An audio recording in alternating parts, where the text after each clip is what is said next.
Blog Talk Radio. Boa noite, meus amigos. Estamos aqui de volta com o True Speak.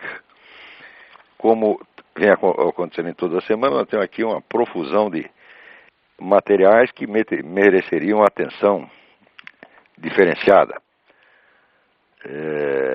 Mas vamos começar aqui fazendo um breve comentário sobre esse artigo do Renato Janine Ribeiro, Razão e Sensibilidade, que saiu na Folha de 18 de fevereiro. Aí ele diz que está chocado com este crime que aconteceu para um menino, João Hélio, e diz assim: se não defendo a pena de morte contra os assassinos, é apenas porque acho que é pouco. Não, pare de pensar que deveriam ter uma morte hedionda, como a que infligiram ao pobre menino. Imagina os suplícios medievais, aqueles cuja arte consistia em prolongar ao máximo o sofrimento e em retardar a morte.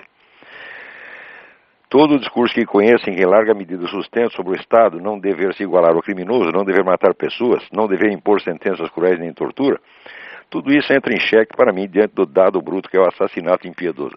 O senhor Renato Janine Ribeiro, como toda a USP, tem uma longa história, tá certo, de esforços para amarrar a mão das autoridades e deixar os criminosos fazerem o que quiserem. A USP se empenhou nisso. O Renato Janine Ribeiro, ele é tão contra a ordem, lei e justiça, que ele achava até injusto e imoral você proibir que um cachorro mijasse no sofá. Ele tem tanto amor, assim, vamos dizer, a expressão anárquica dos desejos humanos e animais, que ele era contra você, por exemplo, você montar um cavalo, é uma coisa horrível, você atrelar um burro numa carroça. Quanto a esse negócio de burro, eu admito que ele é parte interessada. A defesa dos burros, evidentemente, ele está argumentando pro domo sua, como diziam os latinos, está argumentando pelos seus. Agora, o negócio do cachorro me impressionou muito. Agora, depois de ter pregado durante anos o liberou geral até para os cachorros, ele repentinamente ficou chocado e descobriu que o crime existe. E na hora de denunciar o crime, ele já aproveita, tá certo, para jogar um veneninho em cima da pobre Inquisição, dizendo que a arte dos torturadores medievais era prolongar ao máximo o sofrimento, retardar a morte. E, bom, não cabe nem discutir isso, porque no Brasil você não pode tentar restaurar uma verdade histórica, porque as pessoas só raciocinam em termos de tomar partido. Se você diz, olha, a Inquisição não fazia isto, daí o outro diz, não, você é um partidário da Inquisição, você quer a volta da Inquisição. É assim que o brasileiro raciocina, porque foi ensinado a raciocinar assim por professores como esse Renato Janine Ribeiro e outros tantos da USP. Mas o fato é que a tortura era um uso disseminado até a época do advento da Inquisição, e a Inquisição foi a primeira entidade que tomou alguma providência para limitar aquilo. Então, vamos dizer, o torturado não podia sofrer mutilação, nem derramamento de sangue, e só podia ser torturado uma única vez. Como é esse negócio de retardar a morte? Não é isso? Aí, por exemplo, essa semana aparece essa senhora Dilma Rousseff dizendo que foi torturada ininterruptamente durante 22 dias. Eu tenho certeza que isso é mentira, porque a mulher mente até a respeito da história dela. Diz que participou da guerrilha, da luta armada. Ela nunca participou de luta armada nenhuma. Ela era terrorista de gabinete. E se mente a respeito do que ela mesma fez, por que não vai mentir a respeito do que os outros fizeram com ela? Então eu não acredito na história de ser torturada durante 22 dias. Mas o fato é que, em qualquer dos governos que torturam pessoas, ninguém tem esse limite de um dia, nem 2 dias. Eu falo, até enquanto o sujeito aguentar. Quer dizer, esse negócio de retardar a morte, isso é uma coisa moderna, isso não é da Inquisição, não. Isso é uma das conquistas da civilização, das luzes, né? Mas esse Renato Janine Ribeiro, quer dizer, a posição dele contra a pena de morte sempre foi errada, porque ele diz que o Estado não deve se igualar ao criminoso. Olha, examine a coisa objetivamente. Você ser contra a pena de morte é você decretar que nenhuma penalidade será tão grave quanto o delito. Quer dizer, se existe o crime de homicídio, se os homicidas podem matar, mas nós não podemos matá-los, nós só podemos botar na cadeia e sustentá-los com o nosso dinheiro durante 20, 30, 40 anos, então ele jamais sofrerá uma penalidade vamos dizer, tão grave quanto o delito que ele cometeu. Isso aí já é você, evidentemente, conceder, vamos dizer, ao criminoso uma possibilidade de ação que você nega ao próprio Estado. Então, essa é uma autocastração. Ora, se você pegar a maioria dos grandes filósofos da humanidade, todos sempre foram a favor da pena de morte. Né? Quer dizer, agora, o Renato Janino Ribeiro, ele passa, vamos dizer, da defesa do direito dos delinquentes para o polo oposto. Agora ele quer que o delinquente seja torturado, que sofra, que arranque unha do sujeito, tá certo? Que lhe põe uma granada no rabo. Quer dizer, o sujeito é louco. Quer dizer, o que é isso? E vem dizer aqui que é um intelectual, um pensador. Esse sujeito nunca pensou coisíssima nenhuma. Isso é uma vergonha. Quer dizer, a importância que dão para esse cara no Brasil é uma vergonha. Muito bem. Agora tem aí uma pergunta muitíssimo interessante aqui do William Singh. Ele manda duas perguntas. Primeiro, o que é que eu penso do Paul Feyerabend? Segundo, o que é que eu acho do modernismo? E bom, o livro do Paul Feyerabend, Contra o Método, eu considero um livro extremamente importante pelo aspecto crítico, para ajudar a desmistificar, vamos dizer, este culto do método científico que existe. Hoje tem pessoas que acreditam, vamos dizer, que ciência é a única, ciência no sentido de ciência natural, é o único conhecimento sério que existe, tá certo? E que tudo mais são apenas expressões do sentimento e da fé. Eu acabei de ter na internet uma discussão com um sujeito desse. Esse tal de Rodrigo Constantino. Ele realmente acredita que só existe duas coisas, ciência de um lado e fé do outro. Ciência é o que segue o método Karl Popper. Né? E o resto é tudo mais, é fé irracional, e fundamentalismo, e fanatismo, etc, etc. E tem muita gente que pensa assim. O livro do Paul Feyerabend é bom para mostrar que isso não tem pé nem cabeça. Mas, por outro lado, o Paul Feyerabend também exagera um pouco, no sentido em que ele admite, na ciência, todo e qualquer tipo de argumento, inclusive o argumento retórico e poético. Eu digo, olha, o argumento retórico e poético, ele pode ser usado na ciência, mas não como instrumento de prova, nem como instrumento de persuasão. Ele pode ser usado como instrumento heurístico. Aliás, sem o discurso poético e retórico, é impossível você pensar. Em qualquer coisa, qualquer assunto que você pense, você começa a trabalhar aquilo com a imaginação. Tá certo? Depois você faz certas escolhas, dessas escolhas você daí seleciona umas quantas que você vai examinar criticamente e por fim você chega a um critério científico. Então essa é exatamente para dizer que o negócio da teoria dos quatro discursos, em todo e qualquer assunto que você vai estudar, você passa pelas quatro etapas, necessariamente. Então você não pode excluí-las. Se você excluir o argumento poético e retórico, a sua mente fica paralisada. Mas isso não quer dizer que eles possam ser usados legitimamente na ciência como instrumento de prova e persuasão, apenas como instrumento heurístico. Heurística é a arte de ter ideias, é a arte da descoberta. Quer dizer, aliás, o pensamento do argumento poético, ele existe para isso. Já dizia a Suzanne K. Langer, essa grande filósofa americana, dizia que o símbolo é uma matriz de intelecções. Quer dizer, através do discurso poético, você tem uma sucessão de intuições e daí delas você vai selecionar as que, com o devido exame, se mostrem mais consistentes. Agora, se você paralisar o discurso poético, acabou a imaginação, portanto, não tem intelecção nenhuma. Nesse sentido, o Paul Feyerabend está certo. Agora, ele está errado ao admitir o discurso poético e retórico dentro do corpo da demonstração científica. Isso eu acho um exagero. De qualquer modo, é um livro extremamente importante, esse livro Contra o Método. Quanto ao modernismo, eu não penso nada, eu não acho nada, mas existe um livro que eu recomendo e que acho que sem ele não dá para entender exatamente o que foi o movimento modernista no começo do século XX. Esse livro chama-se Rites of Spring, Ritos da Primavera, do historiador Modris Eksteins. Eu acho assim, o melhor livro de história que saiu, desde o clássico do Jan Huizinga, o Outono da Idade Média, eu não li uma obra histórica tão impressionante quanto esta. Impressionante, vamos dizer, pelo volume de informações que ele consegue articular e pela profundidade da interpretação que faz dos documentos. E ali ele mostra, vamos dizer, primeiro, que o livro é sobre a Primeira Guerra Mundial, ele mostra que o que estava em jogo ali era de fato a revolta modernista, encarnada sobretudo pelos alemães, contra uma concepção mais conservadora da ordem europeia, representada no caso pela Inglaterra e a França. A tese é muitíssimo bem demonstrada, eu acho que não tem como escapar disso. Então a Alemanha, no caso, aparecia como o grande difusor, vamos dizer, da rebelião modernista, né, e irracionalista, seria o caso da rebelião romântica, tá certo? Que é um aspecto da Revolução que voltaria a aparecer depois nos anos 60. Né?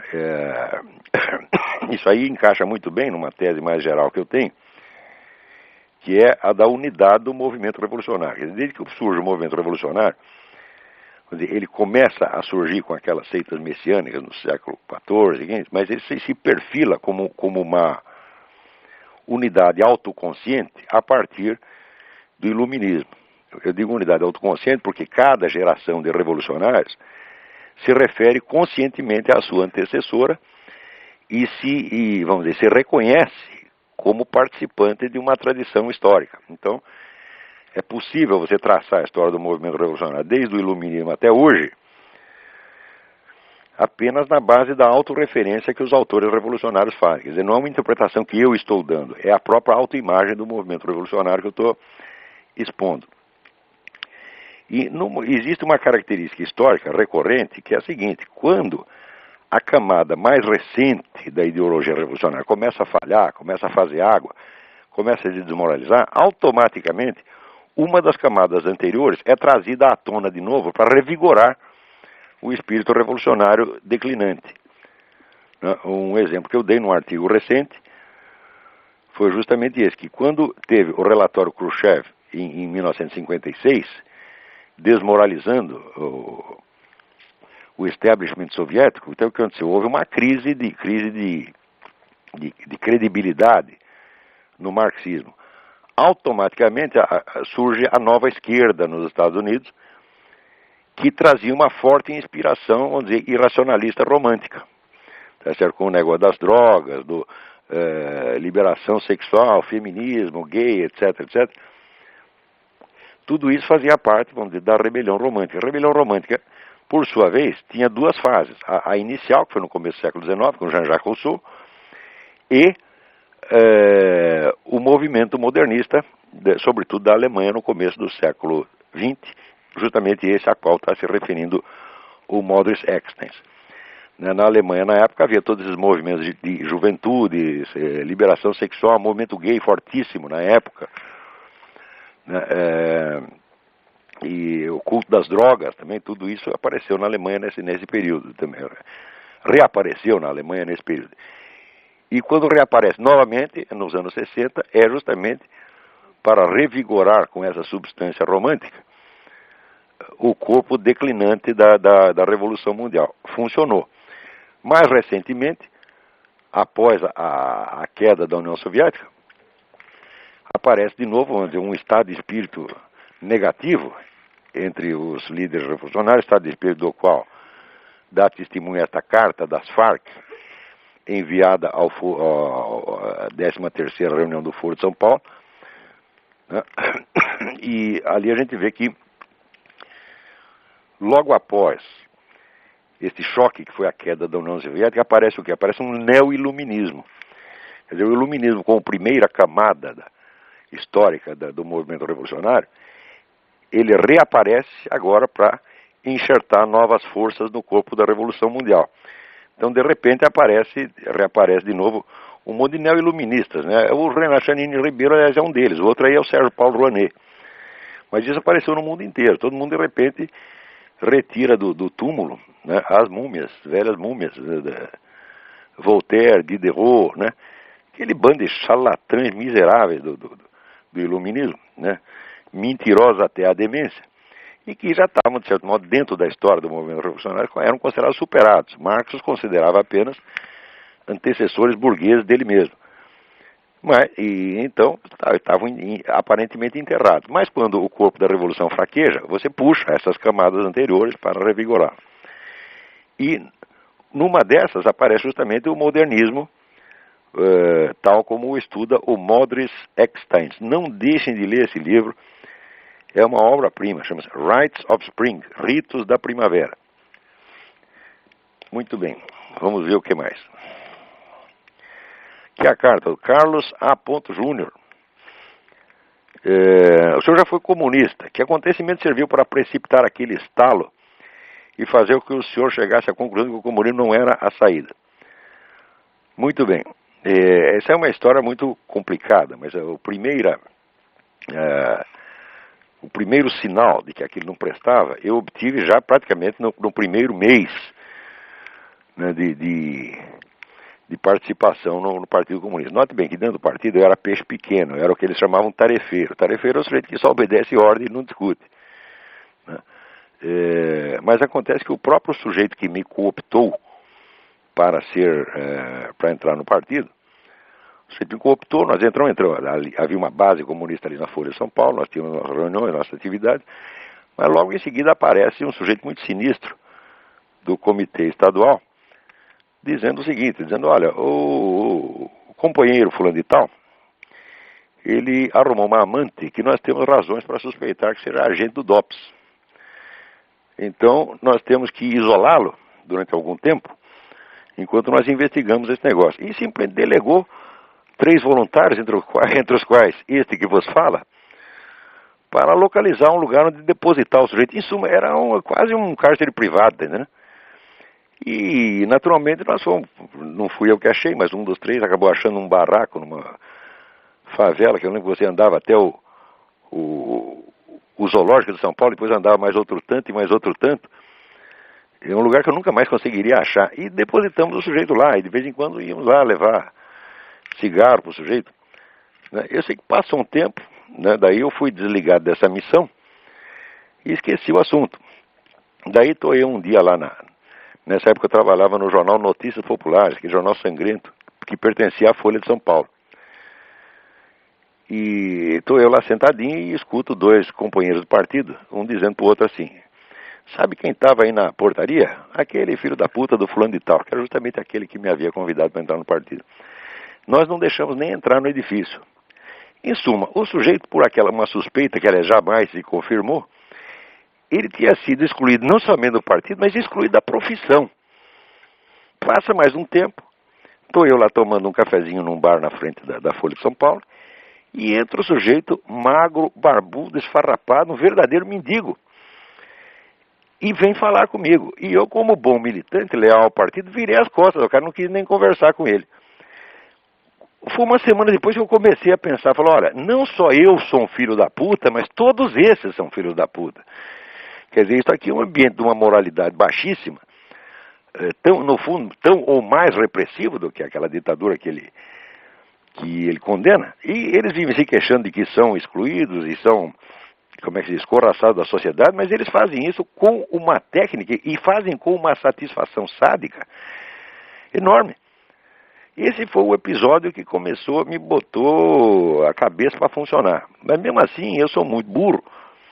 Eu levei muitos anos ainda para tirar a conclusão, porque mesmo depois que eu me afastei do partido, eu estava envolvido naquela atmosfera esquerdista que domina a imprensa, dominava já naquela época. A imprensa inteirinha era esquerdista. Havia ainda naquela época articulistas de direita, importante. Eu me lembro, por exemplo, do Lenildo Tabosa Pessoa, que trabalhava no Jornal da Tarde. Escrevia uns artigos muito bons no Jornal da Tarde. E eu me lembro que o Lenildo era odiado pela redação inteira, pelo simples fato de ser direitista. O único direitista que não era odiado, que eu me lembro, era o Carlinhos Brickman, que era um sujeito gordo, tamanho de uma porta na altura e na largura. E que era um sujeito tão simpático que ninguém conseguia ficar com raiva dele. Então o perdoavam por ser direitista e até malufista, parece que se dizia. Mas, em geral, a atitude das redações contra pessoas conservadoras era extremamente hostil. Isto já no tempo da ditadura, tá certo? Então a gente, envolvido nessa atmosfera de esquerdismo geral, ainda levei muitos anos para chegar às conclusões. Acho que foi só uns 5 ou 6 anos depois desse episódio, que eu decidi que estava na hora de começar a ler livros direitistas, porque até então eu tinha me intoxicado do manual de marxismo-leninismo da Academia de Ciências da União Soviética, das obras do Caio Prado Júnior, né, das obras do Georg Lukács, e havia dois autores de muito sucesso na nova esquerda na época, que eram Paul Baran e Paul Sweezy, os dois. Enfim, tinha uma infinidade de livros comunistas. As obras de Lenin eu li um bocado nesse período. Ou seja, tinha passado 7 anos me intoxicando de comunismo, e daí me deu um estalo. Falei, pô, mas por que eu não leio os caras do outro lado também? Né? Daí que eu comecei a ler alguns pensadores conservadores na medida em que os encontrava. Porque você veja, este pensamento conservador, ele é tão excluído no Brasil que você tem dificuldade até de saber quais são os autores. Quando se publicou, 3 ou 4 anos atrás, esse famoso Dicionário Crítico do Pensamento da Direita, feito por 106 professores, pagos a peso de ouro pelo governo brasileiro, o que eles fazem? Todos os autores importantes do mundo conservador estavam excluídos. Então, existe uma barreira, você nem tem acesso a isso, você não chega a saber.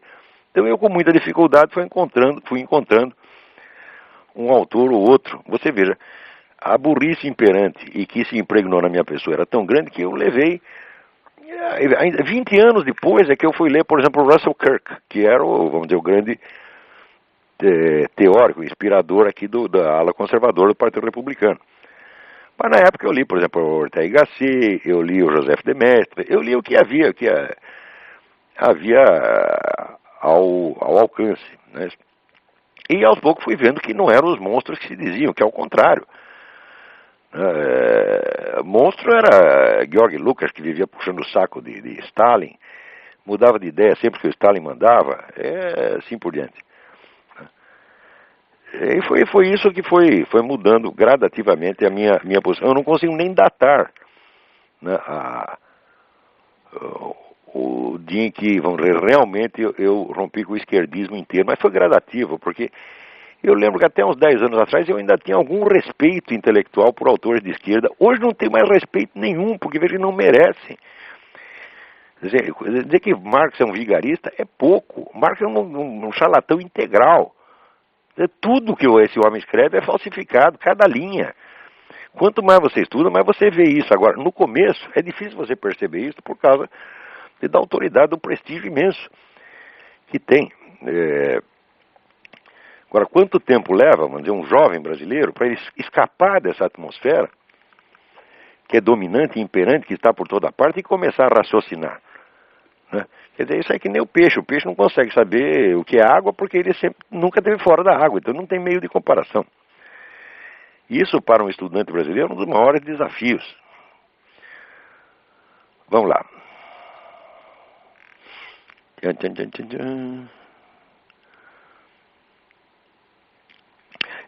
Aqui, essa é muito interessante. Adriano Dal Bosco. O senhor impressiona pela sua capacidade de citar e comentar livros, sendo que muitas vezes o senhor não só cita o nome do autor, óbvio, como também puxa a frase de lá de dentro. Outro dia, se não me falha a memória, o senhor disse que um estudante sério deveria ler pelo menos 87 livros por ano. Não lembro se o número é exatamente esse. Não é exatamente 87, é mais ou menos 80. Ao que parece, o senhor se sente tranquilo ao recomendar isso, porque habitualmente supera essa marca. Supero mesmo. Sendo assim, gostaria que o senhor pudesse nos ensinar um pouco sobre o seu método de estudo. O senhor faz leitura dinâmica, faz anotações em fichas, utiliza um banco de dados no computador? Não. O que eu descobri é o seguinte, é que se você tem uma biblioteca e ela está, vamos dizer, organizada por assunto, note bem, não é organização geral, você tem que fazer uma organização de acordo com as suas áreas de interesse ou com aquilo que você está pesquisando. Então, eu separo meus livros, não pelos rótulos gerais dos assuntos, mas pelos tópicos que eu estou estudando. Por exemplo, eu tenho uma estante inteira só de anticristianismo. Tenho outra estante a respeito, vamos dizer, dessa transição da Idade Média para o mundo moderno, onde eu localizei ali o fenômeno da paralaxe cognitiva. Então, tenho uma estante de paralaxe cognitiva. E os livros que não estão sendo usados, então, são classificados pelos assuntos, vamos dizer, estereotípicos, né? História da filosofia, religião, etc, etc. Mas o que mais interessa é a organização funcional em torno dos pontos em estudo. Se você tem isso, você não precisa fazer ficha coisa nenhuma, porque a biblioteca já é ficha, pô. Quer dizer, você usa a própria biblioteca como fichário, tá certo? Bastando você ter, onde é assinalado nos livros, os pontos que lhe interessam. Quer dizer, isso é um hábito tão antigo que eu simplesmente não consigo ler sem um lápis na mão. Eu, se tiro o meu lápis, eu fico analfabeto. Né? Eu não consigo mesmo, fico absolutamente desesperado. Né? Às vezes, quando eu ia viajar, estava no ônibus, percebi, esqueci o lápis, falo, pronto, fudeu. Agora não vou conseguir ler o livro, né? Então, assim, você vai anotando só os tópicos que te interessam. Não rabisque livro inteiro, não, você tá entendendo? Porque senão você vai se confundir. Você tem que marcar só os pontos que interessam. Né? Então, eu tenho muito livro aqui que eu vou lá, né, com lápis, leio par, que não interessa nada. Lá no meio tem um pedacinho marcado. Esse pedacinho entra nos meus arquivos. Então, essa é a primeira coisa. E segundo, não faça leitura dinâmica, não. Leia devagar, não tenha pressa. Aí, devagar também é pressa, tá entendendo? Porque senão isso aí vai dar com muita pressa, dá ejaculação precoce, tá entendendo? Não é isso que você tem que fazer, você tem que ler para entender, tá certo? E não creia que você entendeu a página se você não é capaz de expô-la com suas próprias palavras. Quer dizer, por exemplo, o pessoal recomenda, quando você aprende uma língua estrangeira, que você passe a raciocinar nela. Eu não faço isso de maneira alguma. Tudo que eu leio, em inglês, francês, italiano, espanhol, até um pouquinho de alemão, quer dizer, eu leio alemão com muita dificuldade, mas leio. Tudo isso eu traduzo mentalmente. Por quê? Para ter a certeza de que eu apreendi a ideia. Entendeu? Então, quer dizer, eu vou devagar. Agora, o devagar também é pressa. Tá entendendo? Se você vai com interesse de ler, também você não pode esquecer aquela recomendação do Antonin Saint-Exupéry no livro A Vida Intelectual, que ele diz que existem vários níveis de leitura, tá certo? Existe a leitura formativa, a leitura informativa, quer dizer, a leitura de inspiração e a leitura de divertimento. Então, quer dizer, em geral, eu estou com alguns livros que são centrais para o que eu estou estudando nesse momento, e esse livro eu não me incomodo de levar 1 ano, 2 anos para lê-lo. E em volta, quando eu canso disso, eu vou lendo outras coisas mais rapidamente, pelo menos para me informar sobre o que são os livros. Se algum dia eu precisar voltar a eles, eu volto.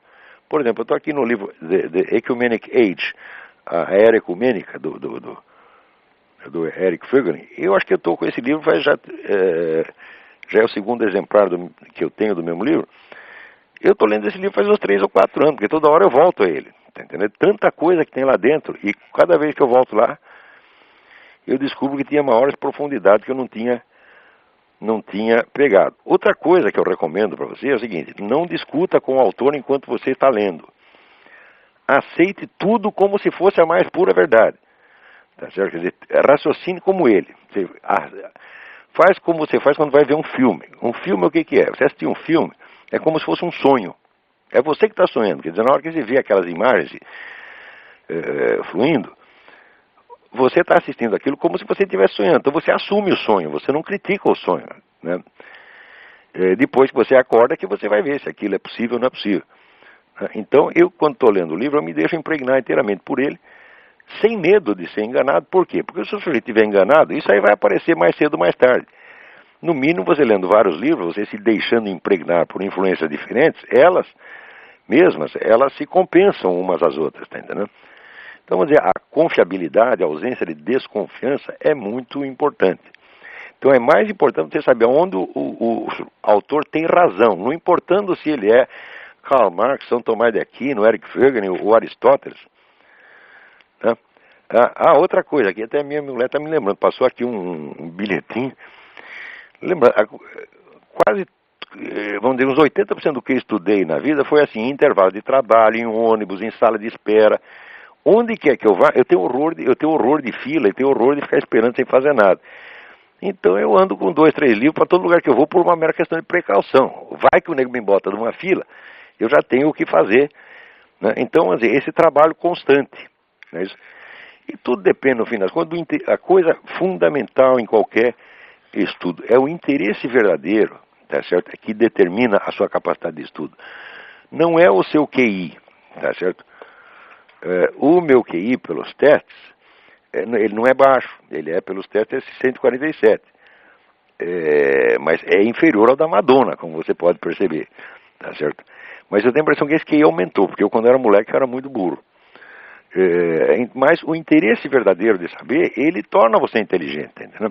Se você quer saber mesmo, ninguém segura, entendeu? Então, sempre o interesse. Outra coisa, não estude coisa só por obrigação exterior, fuja disso, né? Só estude aquilo que você tem realmente interesse. Bom, esse não é um método, é apenas algumas dicas soltas, tá bom? Espero ter ajudado em alguma coisa. Agora, o Lúcio pergunta aqui: o senhor nos poderia fornecer uma análise crítica da filosofia de Ayn Rand? Não, uma análise crítica completa eu não posso, tá certo? Porque eu só li 2 livros dela. Um romance, que é aquele The Fountainhead. Não, perdão. O que eu li foi o Atlas Shrugged, e vi o filme da Fountainhead, e li um livro que foi publicado no Brasil, A Virtude do Egoísmo. Então eu tenho alguma ideia da filosofia da Ayn Rand. Não posso fazer uma análise crítica, mas posso assegurar uma coisa para você. Filosoficamente, aquilo não tem a mínima importância. Mesmo porque o centro da filosofia dela é a ideia do egoísmo em contraposição ao altruísmo. Ora, egoísmo e altruísmo não são conceitos filosoficamente sustentáveis, porque eles são, vamos dizer, apenas aspectos abstratos que estão presentes em toda e qualquer ação. Tá certo? Por exemplo, se você perguntar quando Jesus Cristo se deixou crucificar para salvar a humanidade, né, ele foi altruísta ou egoísta? Aparentemente foi altruísta, porque está se sacrificando pelos outros. Mas acontece que esses outros, né, ele sendo realmente o Logos encarnado, ele sendo Deus, então essa humanidade pertence a ele. Então, vamos dizer, ele estava cuidando das suas propriedades. Então, vamos dizer, esses 2 elementos, egoísmo e altruísmo, não são separáveis em nenhuma ação. Eles são distinguíveis mentalmente. Quer dizer, a velha distinção, vamos dizer, escolástica, entre o distinto e o separado. Existem vários níveis de distinção. Existe a distinção que está na própria coisa. Por exemplo, uma pessoa é distinta e separada de outra.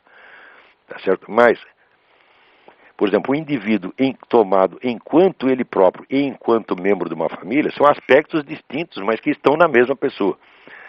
Então, o egoísmo e o altruísmo não são nomes de condutas. Não existe conduta altruísta e não existe conduta egoísta. Existem aspectos egoístas e altruístas distinguíveis, mas não separáveis materialmente.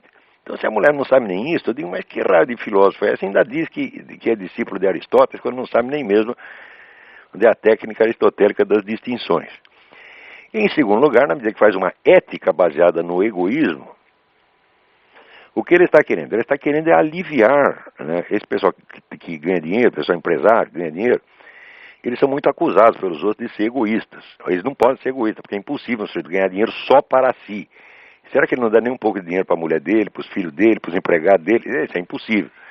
Então qualquer nego que se esforce para ganhar dinheiro, pelo simples fato dele fazer isso, ele beneficia pessoas em volta, mesmo que não queira.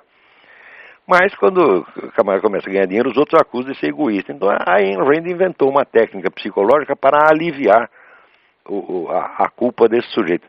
Então isso aí é apenas uma psicologia prática para o uso de empresários culpados. Chamar isso de uma ética é de uma presunção absurda. Não tem ética nenhuma ali.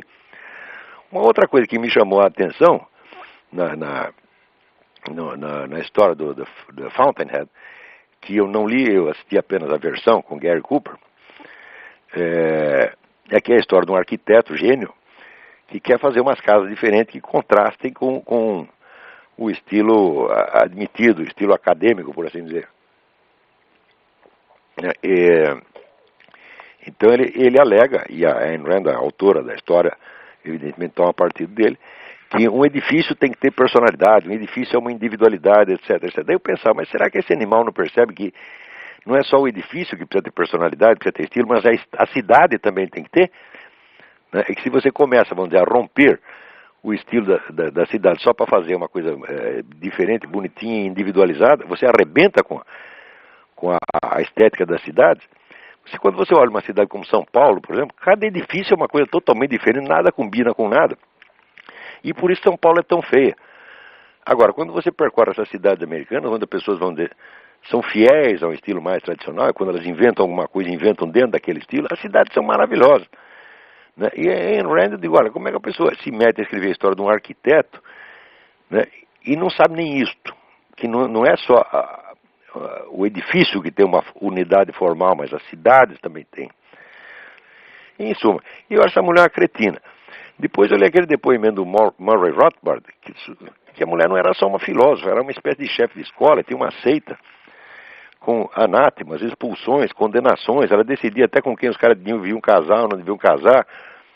Quer dizer, aí entra, como diria o falecido Stanislau Ponte Preta, no perigoso campo da galhofa, tá entendendo? Isso a Ayn Rand, como filósofa, é uma gozação, você tá entendendo? E eu sei, por experiência própria, por ter visto, pessoa que essa seita da Ayn Rand é uma escola de monstrinhos, é uma fábrica de monstrinhos, as pessoas ficam idiotas com isso aí. Então, temos que ler alguma coisa dela, porque é uma personagem influente, nós não podemos ignorar o que ele fez, mas valor mesmo não tem nenhum. Vamos lá. Professor Antônio Carlos de Oliveira. Se o caro professor tivesse algum tempo disponível, eu gostaria que me respondesse a seguinte pergunta suscitada devido a essa polêmica aberta com o Rodrigo Constantino, a religião como inimigo da liberdade. Será que o Todo-Poderoso seria capaz, por exemplo, de criar uma pedra que de tão incomensurável nem ele próprio seria capaz de levantar? Então, evidentemente, ele diz que isso seria uma limitação de Deus. As duas coisas seriam uma limitação de Deus. Se ele pudesse inventar a pedra que ele não pudesse carregar, estaria limitado. E se ele não pudesse inventar essa pedra, também estaria limitado, então não seria onipotente. Bom, isso aí, Antônio Carlos, está resolvido isso aí há pelo menos 800 anos. Né, que a unidade de Deus exige que ele não se multiplique, ele não pode fazer outro Deus igual a ele. Tá certo? E também a impossibilidade lógica intrínseca não é uma limitação. Né, quando você diz que Deus não pode inventar outro Deus maior que ele mesmo, tá certo?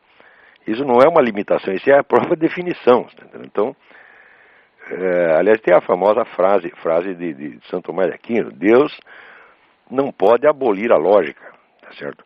Por quê? Porque a lógica é uma expressão da unidade do real. Presta atenção.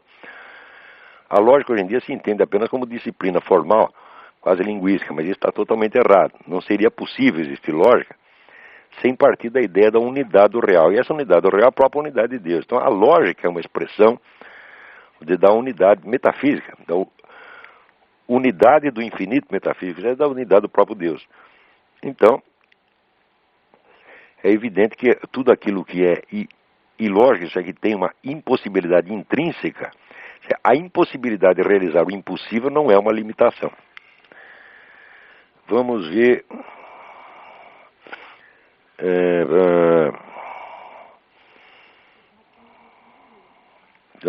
Tem gente aqui esperando para falar, vamos ver. Alô? Quem está na linha? Alô? Alô, quem está na linha? Alô, Olavo? Eu. Alô? Alô, tá ouvindo? Olavo? Tô ouvindo. Quem é? Aqui é o Davi de Belo Horizonte de novo. Tudo bem? Tudo bem. Aqui, nesse programa passado, eu queria desculpar porque eu acabei falando um bocado, dessa vez eu vou falar muito menos. Eu tenho duas perguntas. Diga.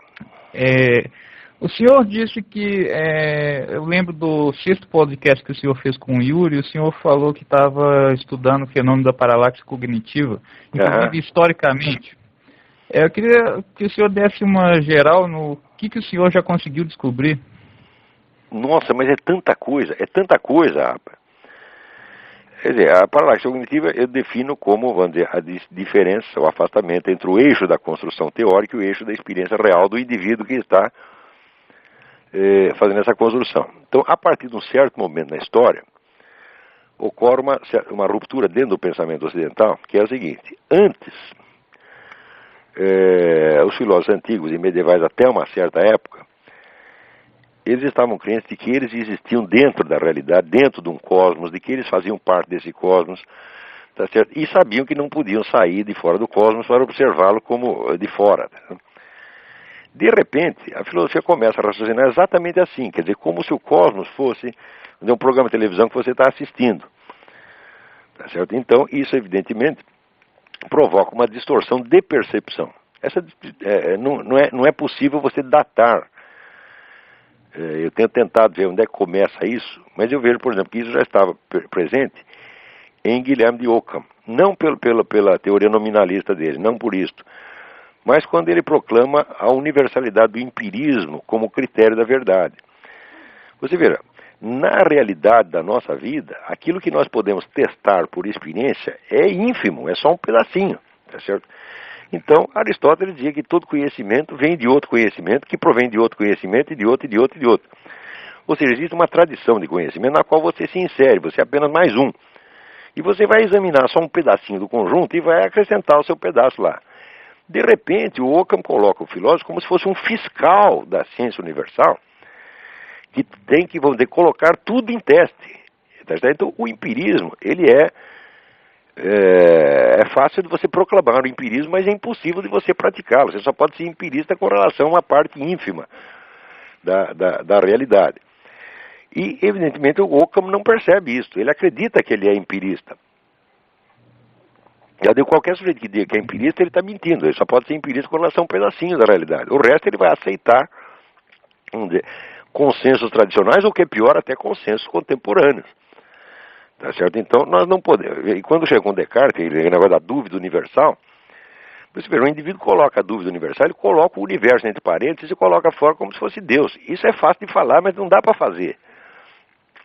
Tanto que, nas famosas meditações de filosofia primeira, Descartes diz que ele está fazendo isso, ele diz que ele está colocando em dúvida tudo, mas, entre parênteses, essa dúvida que ele monta vamos dizer, incorporada numa multidão de certezas implícitas que ele não percebe. Então, aí você vê que já existe uma diferença entre o que o sujeito está vivendo realmente e o que ele está teorizando. E essa diferença ela vai se aprofundando e se tornando cada vez mais invisível à medida que o tempo passa. Tá certo? E isso vai destruindo a inteligência filosófica no Ocidente. E é por isso que você... só uma parte, isso não é uma questão de malícia, então? O cara não faz isso por mal? Olha, é difícil você dizer isso, porque a burrice é uma forma de malícia, né? E a burrice, quando passa num certo limite, ela é pecaminosa, tá entendendo? Quer dizer, você não tem o direito de acreditar em certas coisas, porque elas estão abaixo da dignidade humana. Elas estão abaixo, sobretudo, estão abaixo do patamar de conhecimento já alcançado pelas gerações anteriores. Quer dizer, eu noto nessa coisa do empirismo de Guilherme de Ockham uma cegueira, um escotoma, como tem uma mancha no olho, o cara não enxerga um pedaço, entendeu? Eu não posso dizer que seja uma coisa moralmente inócua. Está entendendo? Porque pecar, todos nós podemos pecar, pecamos incessantemente, mas você não pode pecar contra o Espírito Santo. Quer dizer, uma obstinação contra a verdade é um pecado contra o Espírito Santo. A gente tem que ser dócil à verdade. Não a verdade do que nós pensamos, porque o que nós pensamos é nada. Nós temos que ser dócil à verdade do universo que nos cerca e dentro do qual nós estamos. Ora, qualquer sujeito, vamos dizer, tem a obrigação de saber que ele está dentro do universo, que ele está dentro do cosmos e que ele não é uma divindade que pode se colocar fora do todo e julgá-lo. Está entendendo? Você não pode se colocar, mesmo que você pudesse se colocar, vamos dizer, fora do cosmos físico, você estaria dentro da infinitude metafísica. Já dizia o apóstolo São Paulo, nele vivemos, nos movemos e somos. Nós estamos dentro de Deus, nós somos possibilidades internas do próprio Deus. E jamais conseguiremos sair disto. Agora, se você isola um pedaço e acredita que aquilo é a realidade e que você está observando de fora, então, em primeiro lugar, você está maluco. Tá certo? Em segundo lugar, você está criando um mundo à sua imagem e semelhança. Quer dizer, é um delírio. É um tipo de delírio. Não é isso? Por exemplo, essas pessoas que fazem uma filosofia sobre a meta da história. Eu digo, como a meta da história? Depois de alcançar a meta da história, a história vai acabar? Quer dizer, você sabe o dia que vai acabar a história? Nenhum de nós sabe. Nós estamos dentro de um fluxo de conhecimento que nós não sabemos exatamente como começou e muito menos sabemos quando vai terminar. Portanto, nenhum de nós pode falar do sentido integral da história. Só podemos falar de sentidos parciais dentro de uma civilização, dentro de uma sociedade. O sentido global da história é absolutamente inapreensível. Não faz sentido isto. Como diria o Rock Balboa, né? Como é? Como diria o Rock Balboa, it's not over until it's over, né? Exatamente. Não. Agora, quando é que vai acabar? Essa é a pergunta. Se você não sabe quando vai acabar, você não sabe qual é o sentido. Porque uma vez que um determinado sentido se realizou, a história continua e aparece outro, e outro, e outro, e outro, e outro. É isso. Essas pessoas que aparecem com teorias universalmente explicativas. Agora acham que a teoria de evolução explica não somente a variedade das espécies animais, mas explica todas as formas de cultura, a história humana inteira. Isso é uma bobagem. Uhum. Quer dizer, a proposta já é imbecil por si mesma. Quer dizer, e é claro que a investigação empírica da história comprovará que tudo isso é falso. Não que esse aspecto não exista. Ele existe, mas ele está dentro de 1000 outros. Né? Então, aí começa a haver uma espécie de guerra da inteligência humana contra a complexidade do real. Você tá entendendo? Então, o homem perde aquela docilidade ao real, que é tão característica dos filósofos antigos, de Aristóteles, próprio São Tomás de Aquino, tá entendendo? Que sempre que as coisas desmentem o que ele está dizendo, ele aceita. Quer dizer, a realidade tem autoridade sobre a filosofia dele, né? Sim. Bom, a minha segunda pergunta e última eu ouvi alguém falando que o senhor seria gnóstico, mas agora que eu vi algumas coisas recentes, isso não parece ser verdade. A minha resposta, gnóstico é a puta que eu pariu, ponto final. Assim, não o senhor pode, então, com isso.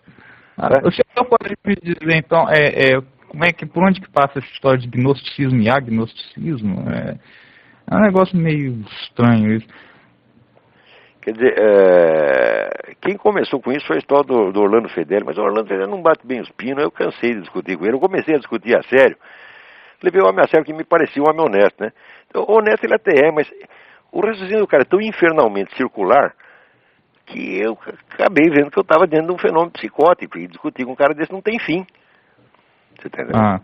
Então, o objetivo ali não é científico, quer dizer, você tem certas tomadas de posição doutrinais, quer dizer, a interpretação que ele faz de certo ponto como é que se diz? É uma interpretação doutrinal, dogmática, e portanto não está aberto à variedade dos fenômenos, então não adianta discutir. Agora, não estou comparando Orlando Fedeli com o Rodrigo Constantino, pelo amor de Deus, o Orlando Fedeli é um homem de cultura. Né? Sim. E dentro das limitações psicológicas dele é um homem perfeitamente respeitável, e é cristão, cara, sério, né? Espero que ele vá para o céu. Agora, o Rodrigo Constantino não é que ele vai para o inferno, ele nunca vai sair da privada, pô. Não, tudo bem, então, Olavo. Que eu vou desligar. Deixa eu ver se tem mais alguém aí. Obrigado. Alô? Olavo? Eu? É o Luiz Gamboja, aqui de Minas Gerais. Oi, tudo bem? Tudo bem? Tudo bom. No programa passado estava falando da inveja, né? Aham. Aí estava falando que a inveja no Brasil parece que é norma, né? Nossa, é a cultura da inveja. Aí veio a pergunta seguinte: a inveja, ela só prejudica por uma espécie de conspiração? Ou tem algum fenômeno... Não, o grande problema da inveja é o seguinte, é que a inveja afasta o invejoso dos bens que ele deseja. Porque ele tem inveja, porque ele sente que aqueles bens não serão acessíveis a ele jamais. E quanto mais ele inveja, mais ele não é que nem o sujeito que tem cobiça. Cobiça é quando você quer um negócio para você e você luta para obtê-lo, mesmo que seja por meios ilícitos. Mas o invejoso não luta para obter os bens, ele luta para destruir quem os tem. Mas quando ele destrói o sujeito que tem, ele destrói os bens junto, então ele nunca tem, está sempre insatisfeito. Mas as pessoas em geral têm a seguinte dúvida: essa destruição seria por uma certa assim, boicote, ou seria um fenômeno paranormal? Assim, o tal do olho gordo. Não, olha, existe, veja, eu não sei se é o olho gordo propriamente dito, mas eu sei que tem um elemento que é importante, que é o medo do olho gordo. O medo do olho gordo torna as pessoas vulneráveis. Você tem medo de que o outro olhe feio para ele, tá certo? Então ele se torna, vamos dizer, ele aceita a opinião de um grupo que pode estar errado, só porque ele tem medo de ser, medo do mal olhado. Quem escreveu coisas maravilhosas sobre isso foi o Jack Wheeler. Jack Wheeler é um aventureiro que tem aqui nos Estados Unidos, né? Que era um caçador de tigre, alpinista, etc. E é um sábio, tá certo? A única coisa que eu discordo dele é que ele é antitabagista fanático, mas é um grande sujeito, eu gosto muito dele. E ele escreveu uma série de artigos, vamos dizer, explicando a fragilidade do pessoal conservador, direitista, liberal, etc., pelo medo do olho gordo. Eles têm medo que o pessoal da esquerda olhe, né, faça cara feia para eles. E o medo do olho gordo é um dos grandes mecanismos de controle social que existe hoje. Então é uma a criação própria da mente da pessoa, né? Agora, pode haver um elemento espiritual aí na origem remota disso, a origem civilizacional disso, tá entendendo? Mas no caso individual não precisa ter nenhum mecanismo espiritual específico, porque já é um mecanismo, um automatismo que existe dentro da própria sociedade, já está consolidado. Né? A gente vê o seguinte, quando aparece um palhaço que nem esse governador de São Paulo, esse Cláudio Lembo, né? Tentando se fazer de bonzinho, falando mal da elite, a que ele mesmo pertence, é porque ele tem medo do olho gordo. Tem medo que o pessoal esquerdista olhe ele mal, pense mal dele. O sujeito que não quer que os outros pensem mal dele, ele já está perdido, já está amarrado, porque vão pensar necessariamente. Mas se eu fizer questão de agradar, olha aqui, eu faço a questão de agradar a minha família, de agradar a Deus em primeiro lugar, de agradar minha família, de agradar meus amigos, os outros eu quero que se fodam, tá entendendo? Eu não estou a fim de agradar todo mundo. Eu não sou tão lindo assim que deva ser amado pela humanidade, tá entendendo? Eu me conformo em receber só aquele pouquinho de amor que o ser humano necessita. Né? A opinião dos outros, pode ter milhões de Rodrigues Constantinos, né, que vão lamber sabão, tá entendendo? Eu não estou querendo que todo mundo me ame. Se você quer que todo mundo te ame, você termina que nem o Hitler. Então o que é o Hitler? É um caso, vamos dizer, de carência afetiva monstruosa, quer ser amado pela humanidade. Tirando os judeus, evidentemente. Ele diz, olha, eu jogo o judeu no lixo, os outros têm que me amar. O senhor você falou de uma origem civilizatória, né? Onde é que a gente pode buscar isso?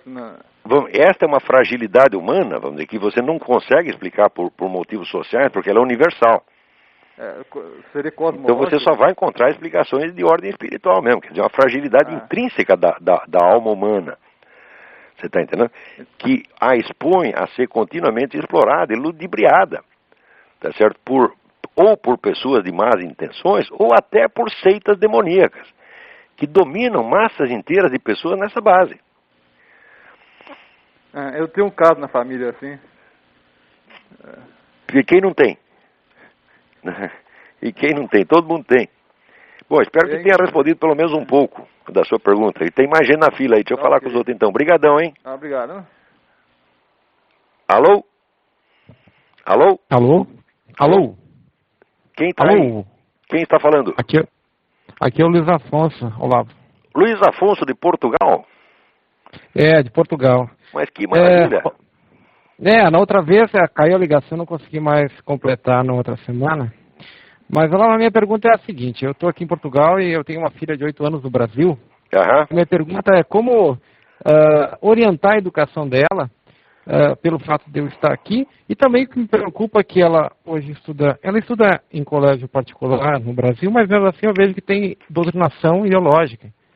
Luiz, eu vou ser sincero com você, desculpe a minha brutalidade, mas dentro do Brasil não tem saída. É só se as pessoas se unirem, as pessoas que percebem esta coisa absurda, a situação absurda, elas tinham que se unir e elas montar escolas do jeito delas.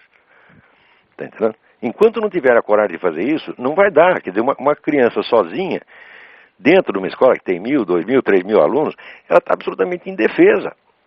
Nós precisamos nos unir para dar um ambiente melhor para essas pessoas. Porque, veja, eu sempre tive a sorte que eu trabalho em casa.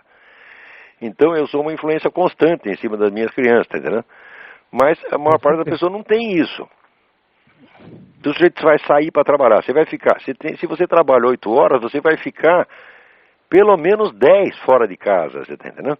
E durante esse tempo, a sua criança está sob a influência da escola, da televisão, da vizinhança, né, do grupo de amigos, que é a pressão mais forte. Então, se não criarmos estruturas grupais, coletivas, para defender nossas crianças disso, como fazem aqui nos Estados Unidos, elas estão liquidadas. Essa é que é a verdade. Então, você quer um conselho, né? Leva a sua menina para Portugal e eduque a você mesmo. Quer dizer, não estou dizendo para fazer o homeschooling, porque o homeschooling não é permitido em todos os países. Não sei em Portugal como é. Aqui é totalmente permitido, né? Aqui tem um monte de gente que fez na base do homeschooling, né? Mesmo se ela trazê-la para cá, eu vou ter que neutralizar a influência também da escola aqui, que tem uma série de elementos muito parecidos com... Claro, nós temos que, não adianta cada um ficar... Veja, se existe um ataque geral, onipresente e coletivo, a defesa contra isso tem que ser coletiva também. O pessoal tem que se organizar e dizer, olha, não queremos essa porcaria de ensino para as nossas crianças, então nós vamos bolar em cima do nosso modo. Mas por que esse pessoal conservador, liberal, então não trata de fazer isso? Quer dizer, não adianta nada a gente reclamar e não fazer nada. Quer dizer, tentar produzir um ensino melhor é algo que eu não me limitei apenas a criticar a Universidade Brasileira. Eu criei uma alternativa e provei que a alternativa funciona. Porque qualquer aluno meu de filosofia com 2 anos de estudo comigo dava baile em professor da universidade. Tá certo? Quer dizer, eu provei que não apenas falei mal do que estava errado, mas tentei fazer uma coisa melhor e a coisa melhor funcionou. Você mesmo é testemunha disso. Sim. Agora, fazer isso só no âmbito universitário é pouco. E além do mais, só tinha um nego fazendo, que era eu. Então tem que fazer desde a escola primária, tá entendendo?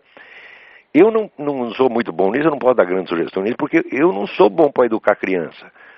Eu sei educar as minhas crianças, dentro das circunstâncias domésticas. Numa escola, eu estaria no mato sem cachorro, não sei o que fazer para uma escola de crianças, mas deve haver gente qualificada para isso. Tá entendendo? Então, a minha sugestão é essa, reúnam-se, tá certo? Ou em Portugal ou no Brasil, reúnam-se com outros amigos, conservadores, liberais, e olha, nós precisamos dar um ensino melhor para as nossas crianças, não adianta a gente ficar xingando o ensino público, tá certo? Nós temos que criar alternativa, quer dizer, não adianta a gente criticar o mal se a gente não faz o possível para fomentar o bem. Não, isso não interprete isso como uma crítica, não estou criticando as pessoas, estou dizendo apenas que elas têm que acordar para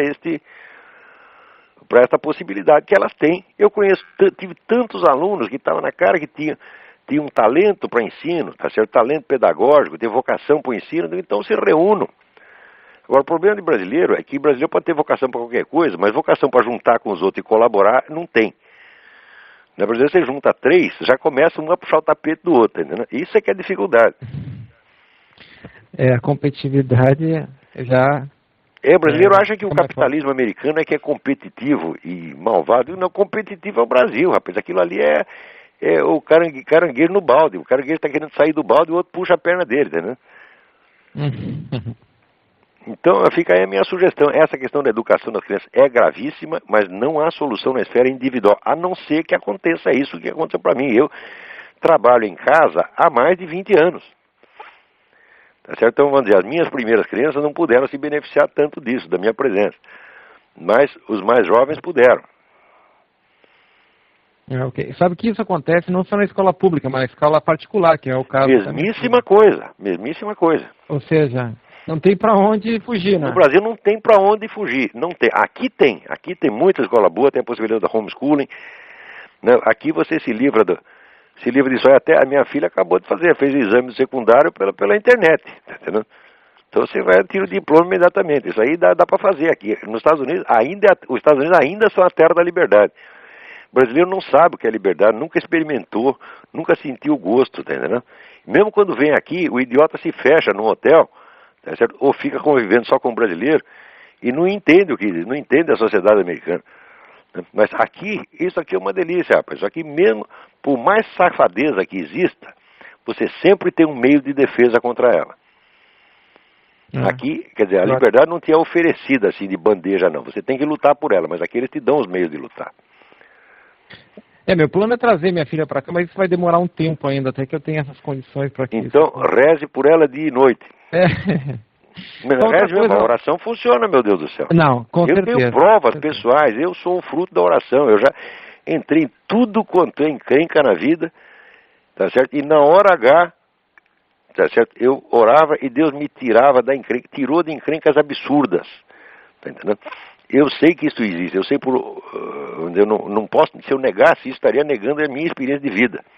Agora, as pessoas não querem arriscar, não querem nem tentar, porra, assim não dá. Né? Fica os caras de fora, dizendo, não, Deus não existe, isso é tudo besteira. Fala, bom, você não sabe de nada, você nasceu ontem, porra. Né? Acha que sabe tudo. Tá certo, só uma outra coisa, tu falasse no início do programa sobre o livro The Rites of Spring, que foi lançado no Brasil. Foi lançado no Brasil? Com o título A Sagração da Primavera. Não está errado, não. Se botasse ritos da primavera, o pessoal não ia saber o que é. E de fato o título é uma alusão, né, à música do Stravinsky, A Sagração da Primavera. Que ele dá como uma espécie de resumo simbólico de toda a rebelião anárquica modernista. Perfeito. Mas se saiu no Brasil, isso é uma grande notícia. Alguém deve ter lido a minha sugestão no meu artigo e aceitou. Eu sou um entusiasta desse livro. Eu acho os 2 melhores livros de história do século XX, O Outono da Idade Média, de Jan Huizinga, e Rites of Spring, de Modris Eksteins. Então tá bom, eu sou obrigado a encerrar o programa agora, acabou o nosso tempo. Muito obrigado a todos, grato pela atenção, até a semana que vem. Tchau, tchau. Até, tchau.